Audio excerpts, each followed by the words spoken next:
Bismillahirrahmanirrahim. Alhamdulillah, puji syukur kita haturkan kehadirat Allah Subhanahu wa taala. Di kesempatan siang hari ini kembali kita melanjutkan kajian rutin dengan membaca kitab Bulughul Maram. Dan insyaallah kita masuk bab baru, bab salatil Jum'ah, bab tentang salat Jumat. Kalau dalam buku syarah yang kami miliki, kita sudah masuk jilid baru, yaitu jilid yang keempat. Alhamdulillah sudah bisa menyelesaikan 3 jilid. Kita akan membahas tentang salatul Jum'ah, salat Jumat. Pertama tentang nama Jumat.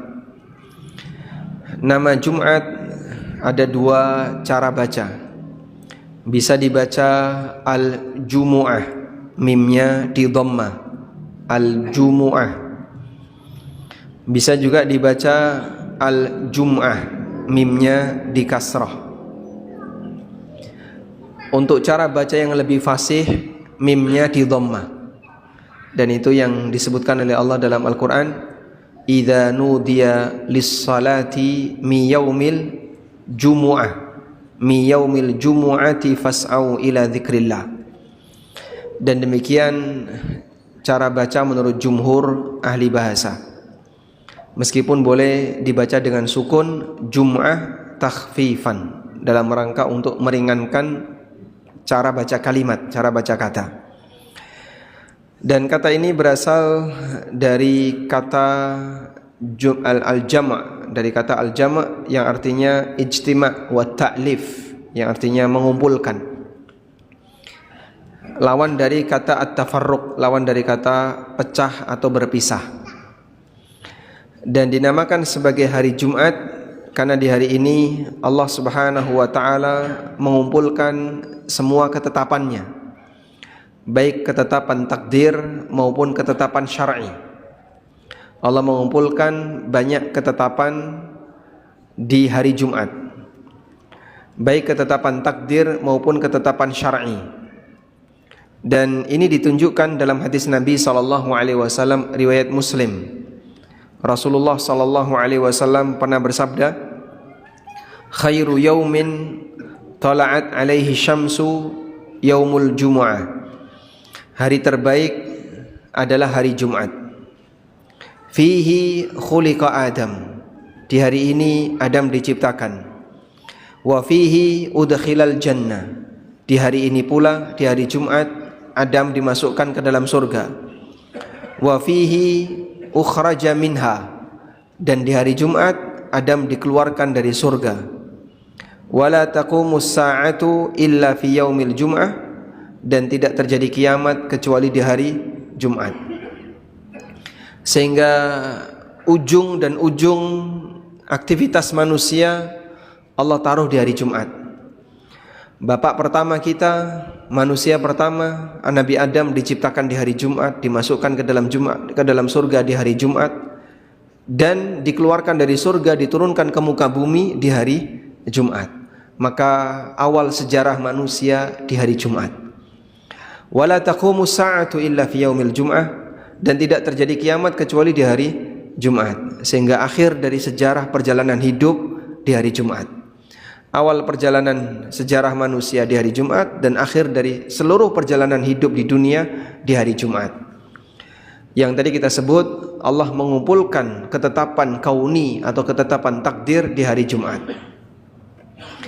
Dan ketetapan syar'i juga Allah taruh di hari Jumat untuk umat Muhammad SAW. Sehingga di hari Jumat Allah wajibkan mereka untuk berkumpul Jumatan, dan itu merupakan hari yang terbaik, sehingga kita diperintahkan untuk memperbanyak salawat kepada siapa? Rasulullah sallallahu alaihi wasallam. Nabi sallallahu alaihi wasallam pernah menyebutkan, inna khaira ayyamikum yaumul jum'ah fa'akthiru fihi minas salati alayya, atau kama qala sallallahu alaihi wasallam. Hari terbaik kalian adalah hari Jumat, maka perbanyaklah membaca salawat untukku.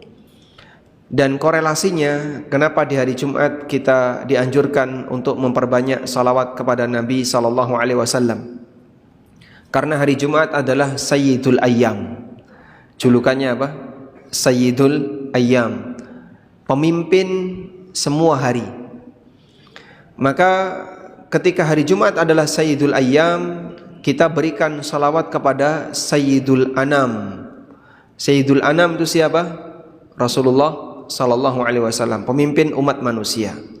Fa fi sayyidil ayyam nusalli ala sayyidil anam. Di hari yang merupakan pemimpin bagi hari yang lain, kita memberikan salawat kepada Sayyidul Anam, yaitu Rasulullah sallallahu alaihi wasallam. Dan Allah Subhanahu wa taala memilih di antara hambanya sesuai dengan apa yang Dia kehendaki. Allah jadikan hamba pilihan itu lebih mulia dibandingkan yang lain. Allah berfirman, "Wa rabbuka yakhluqu ma yasha'u wa yakhtar." Rabbmu menciptakan apa saja yang Dia kehendaki dan Dia memilih apa saja yang Dia kehendaki. Ada manusia pilihan Allah, sehingga dia lebih istimewa dibandingkan manusia yang lain. Contohnya siapa? Para nabi dan orang-orang saleh. Ada hari pilihan Allah sehingga hari itu lebih mulia dibandingkan hari yang lain. Contohnya hari Jumat. Contoh yang lain hari Arafah. Contoh yang lain Yaumul Id, termasuk Ramadan dan seterusnya. Ada waktu yang lebih mulia dibandingkan waktu yang lain. Contohnya waktu-waktu yang mustajab, waktu-waktu di mana manusia amal pahalanya lebih besar nilainya. Demikian pula ada tempat yang lebih mulia dibandingkan tempat yang lain. Contohnya kota suci Mekah, Madinah, Baitul Maqdis. Wa rabbuka yakhluqu ma yasha' wa yakhtar. Rabbmu menciptakan apa saja yang Dia kehendaki dan Dia memilih di antara makhluknya sesuai dengan yang Dia kehendaki.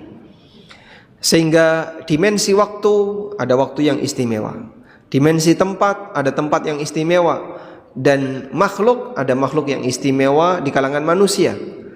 Maka masing-masing dipilih oleh Allah sesuai dengan apa yang Allah kehendaki.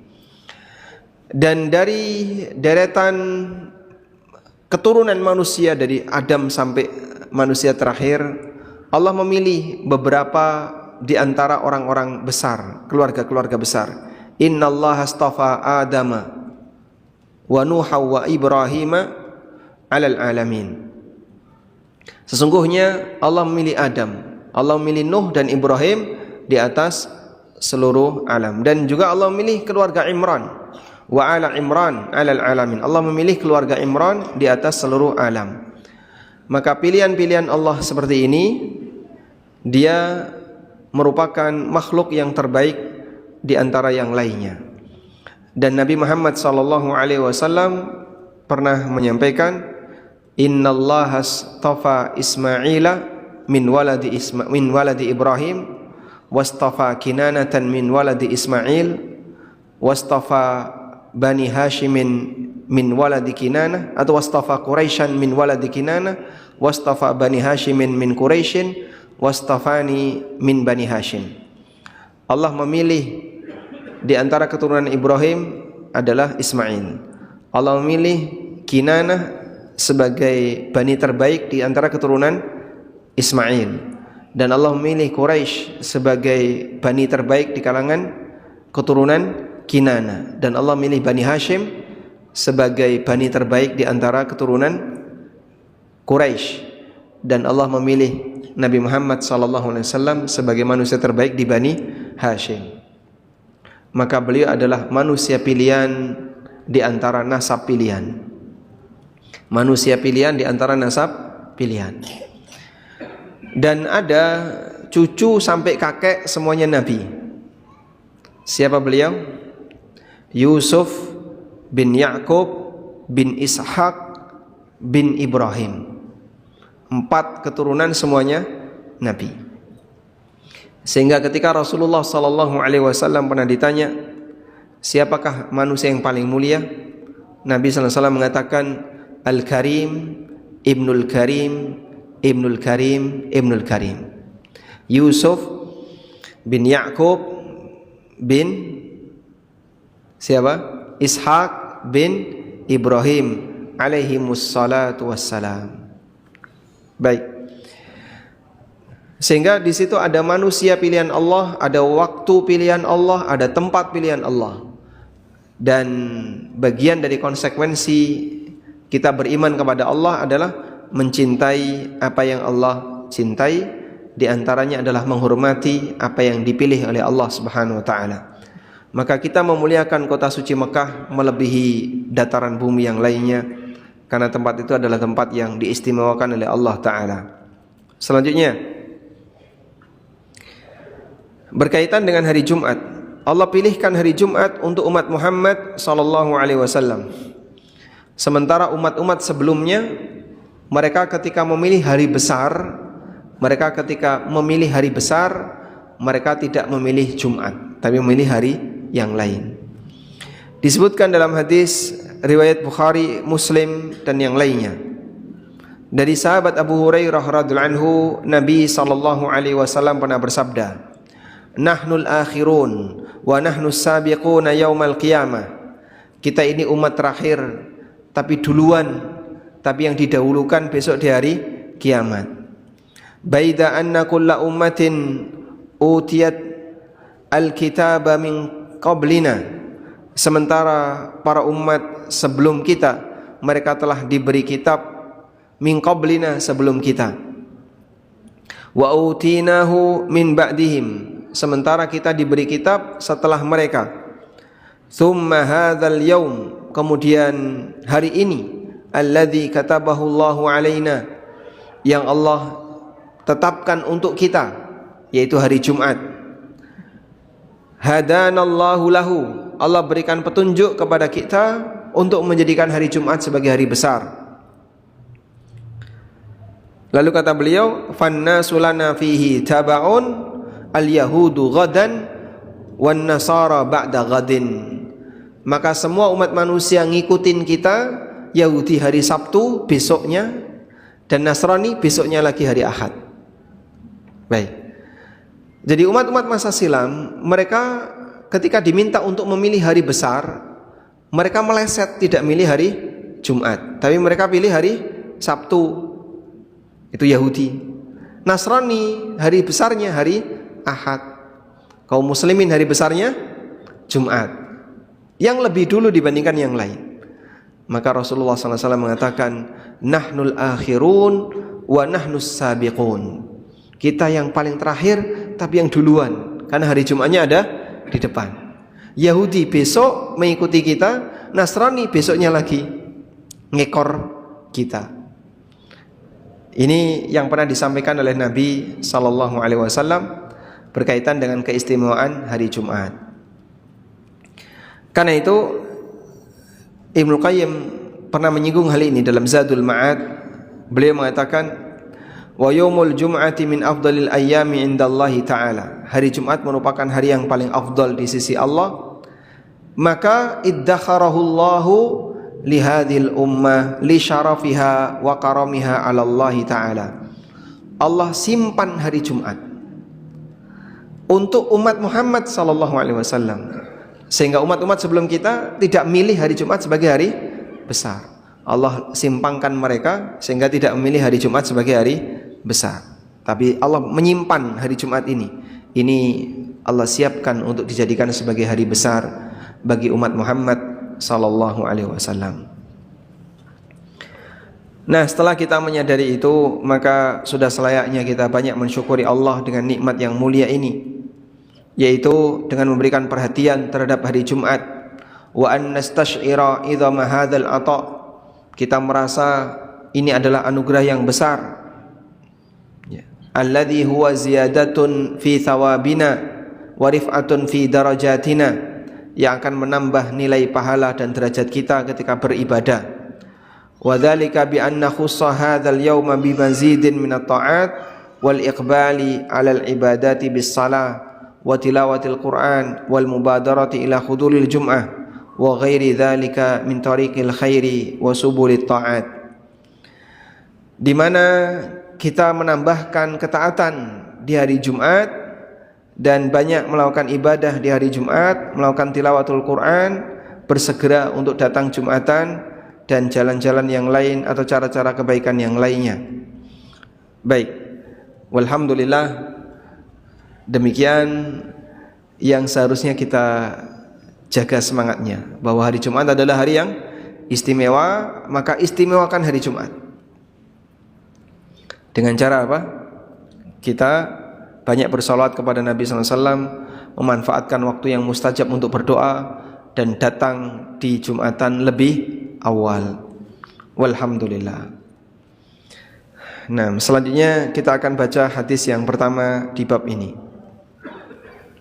Hadis yang pertama yang dibawakan oleh Al-Hafidh Ibnu Hajar dalam bab tentang sholat Jumat. Beliau menyinggung ancaman bagi orang yang tidak mau Jumatan. Dari Abdullah bin Umar dan Abu Hurairah radhiyallahu anhuma, annahuma sami'a Rasulullah sallallahu alaihi wasallam yaqulu ala a'wadi mimbarihi. Beliau mendengar Rasulullah sallallahu alaihi wasallam berkhutbah.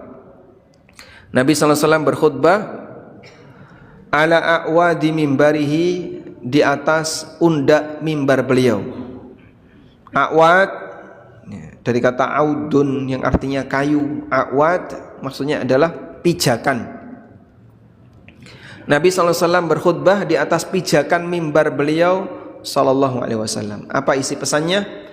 La yantahiyanna aqwamun an wad'ihimul jumu'ati aw la yakhtimanna Allahu ala qulubihim thumma la yakunanna minal ghafilin. Hendaknya orang-orang yang tidak mau Jumatan menghentikan perbuatannya, atau Allah akan mengunci hati mereka. Allah akan mengunci hati mereka, thumma la yakunanna minal ghafilin, sehingga mereka menjadi orang yang lalai. Kalau sudah dikunci hatinya, sulit bertaubat. Mesti dikunci, reso buka. Maka salah satu di antara ancaman yang berat bagi mereka yang enggak Jumatan, bisa jadi hatinya dikunci oleh Allah. Kalau sudah dikunci, bagaimana mungkin akan bisa masuk kepadanya hidayah? Karena sudah dikunci, sehingga tidak ada yang bisa melepasnya kecuali Allah Subhanahu wa ta'ala. Dan ini bukan ancaman yang ringan, ini ancaman yang berat. Bagi yang tidak meninggalkan Jumatan, lereni, berhenti perbuatan seperti itu. Kalau enggak, nanti hatinya akan dikunci oleh Allah Subhanahu wa ta'ala. Nah, selanjutnya, apa yang dimaksud dengan dikunci? Dijelaskan di sini, wa aslul khatam al-istithaku minasy-syai' biwad'il khatim alaihi hatta la ya'lama ma fihi wa mithluhu at-tab'u. Dan aslul khatam yang dimaksud dengan khatam, la yahtimannallahu ala qulubihim, adalah al-istithaku minasy-syai'i biwad'il khatami alaihi, membangun rasa percaya kepada yang lain dengan membubuhkan khatam alaihi hatta ya'lama. Al-istithaku minasy-syai' biwad'il khatam alaihi hatta la ya'lama ma fihi, mengikat sesuatu sehingga tidak diketahui apa yang ada di dalamnya. Ini secara makna bahasa ya. Makanya stempel itu bahasa Arabnya khatam, sehingga kalau sudah distempel, tutup, orang nggak tahu isinya apa.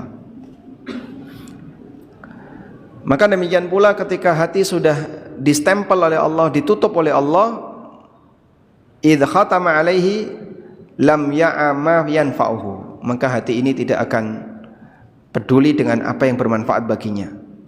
Walam yasma' ma yufiduhu, tidak akan mau mendengar apa yang memberikan manfaat darinya. Tidak mengenal yang ma'ruf maupun mengingkari yang mungkar. Dan ini hukuman yang paling berbahaya, waliyadzubillah. Sehingga hukuman di dunia yang paling berbahaya apa? Ketika orang menyimpang, dibiarkan menyimpang. Bagaimana mungkin dia punya peluang untuk tobat? Nah, kalau sudah tidak ada peluang tobat, innalillahi wa inna ilaihi rajiun, bisa jadi di yaumil qiyamah hukumannya akan disempurnakan oleh Allah Subhanahu wa taala. Selanjutnya, dalam sabda yang lain Nabi sallallahu alaihi wasallam pernah mengatakan, "Man taraka thalatha juma'in tahawunan." Barang siapa yang meninggalkan Jumatan 3 kali, tahawunan, karena malas, taba'allahu ala qalbi, maka Allah akan mengunci hatinya. Berapa? 3 kali. Baik. Sehingga sebagian hadis menyebutkan tanpa batas jumlah, sebagian hadis menyebutkan 3 kali. Ada kejadian ini ya. Orang yang kerja di posisi tertentu sehingga sulit bagi dia untuk meninggalkan Jumatan, untuk melakukan Jumatan ya. Contohnya jadi satpam atau penjaga rel kereta atau apa lagi?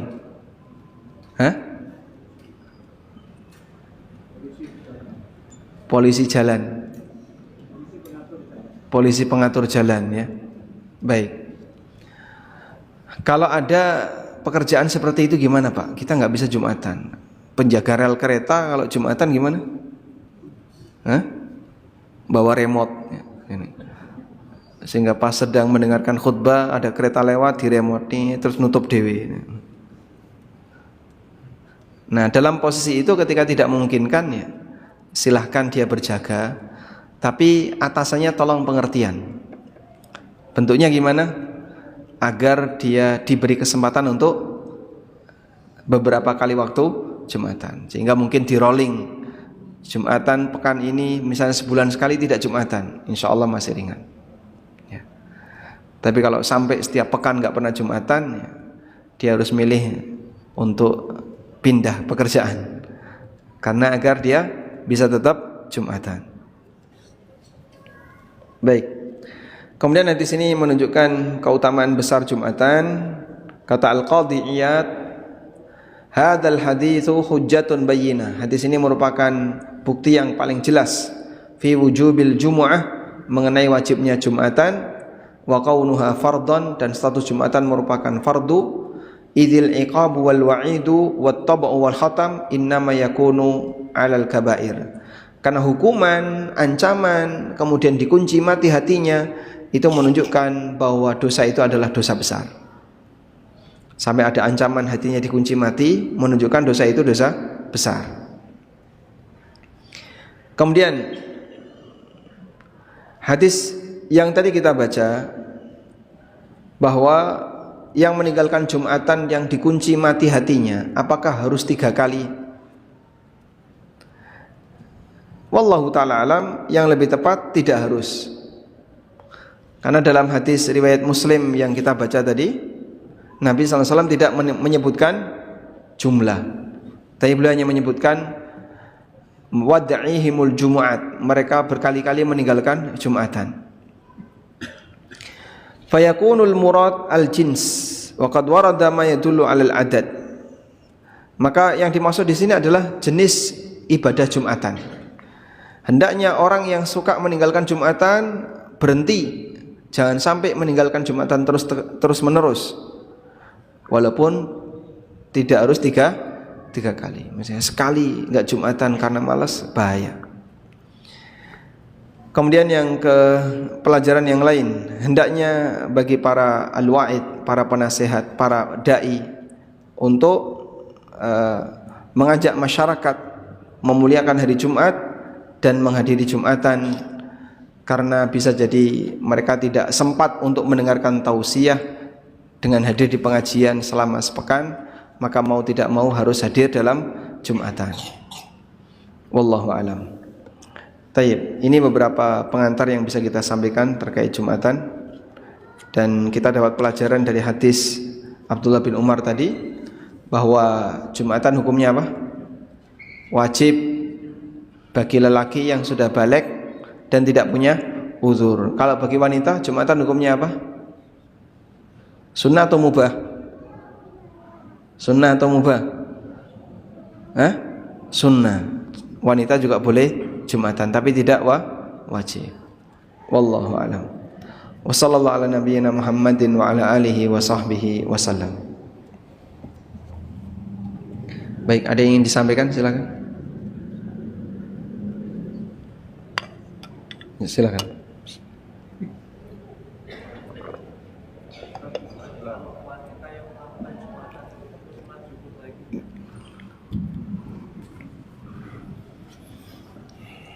Nah, ada pertanyaan, apabila wanita melakukan Jumatan, apakah dia perlu sholat duhur?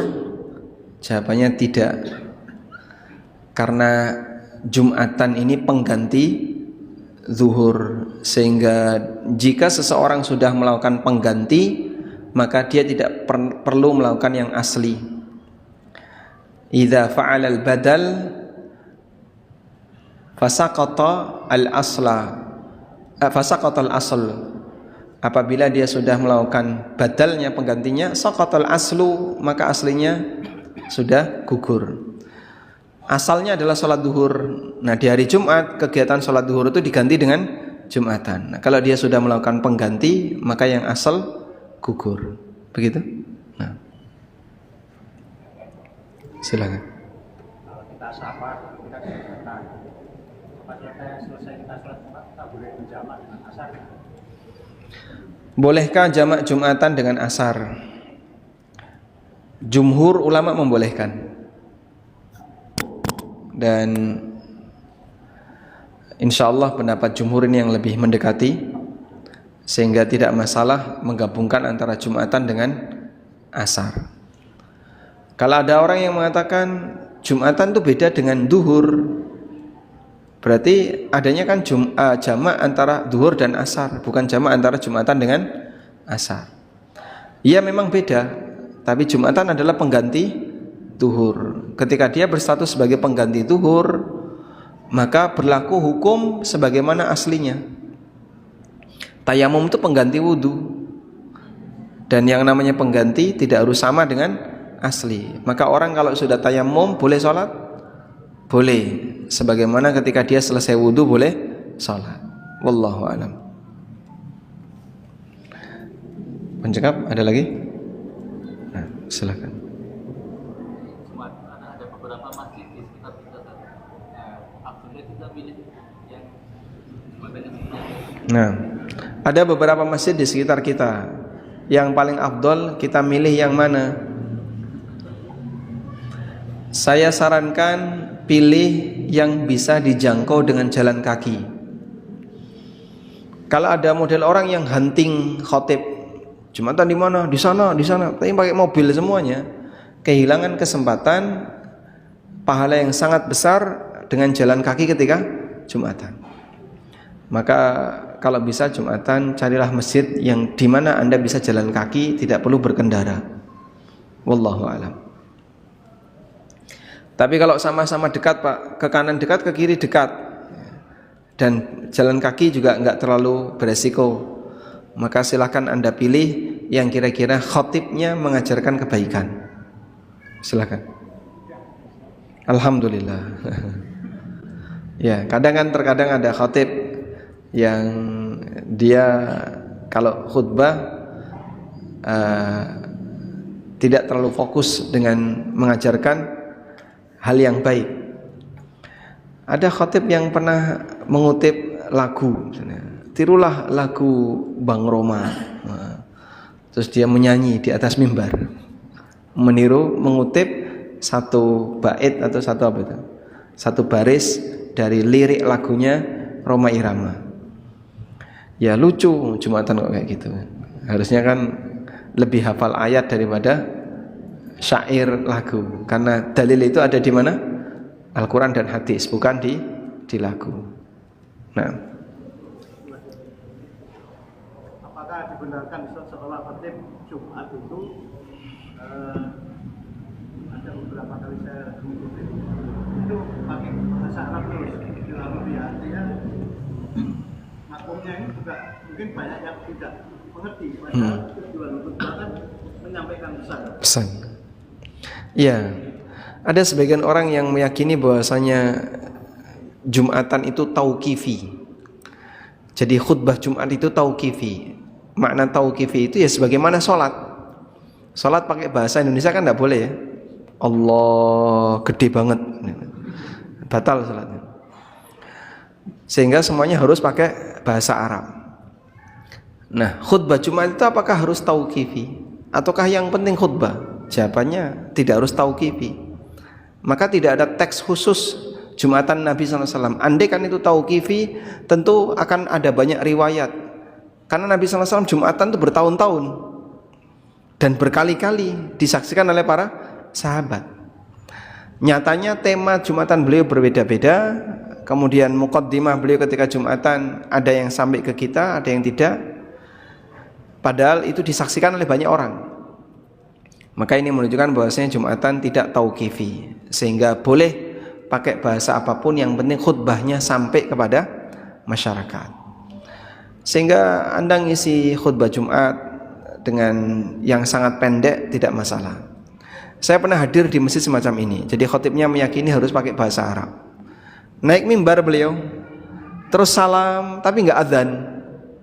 Lalu setelah itu ceramah panjang, mungkin ada setengah jam.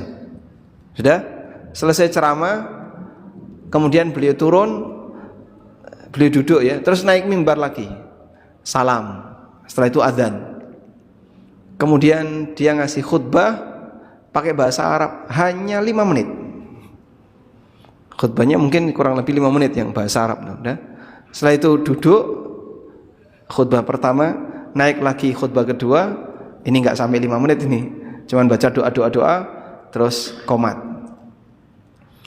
Jadi justru beliau ingin menyampaikan pesan tertentu, itu disampaikan sebelum Jumatan dimulai. Akhirnya dia ceramah dulu setengah jam gitu ya, ngasih pesan-pesan ini ya sebagaimana orang berceramah. Baru setelah itu dia khutbah Jumat. Jadi ada nuansa sakral untuk Jumatannya. Nah, untuk ceramahnya ditaruh di depan. Begitu ya. Jadi sampai ada anomali kayak gini kan aneh jadinya. Jadinya apa? Aneh. Coba kalau di Masjid Ulil Albab diterapkan kayak gitu. Nanti khotibnya ceramah dulu, ngasih pengarahan, dan setelah itu Jumatan dimulai pakai bahasa Arab. Akan lucu jadinya kesannya. Nah, wallahu ta'ala alam, demikian yang bisa kita sampaikan. Semoga bermanfaat. Allahumma anfa'na bima 'allamtana wa 'allimna ma yanfa'una warzuqna ilma. Wa sallallahu ala nabiyyina Muhammadin wa ala alihi wa sahbihi wa sallam. Wa akhiru da'wana anil hamdulillahi rabbil alamin. Wassalamu alaikum warahmatullahi wabarakatuh.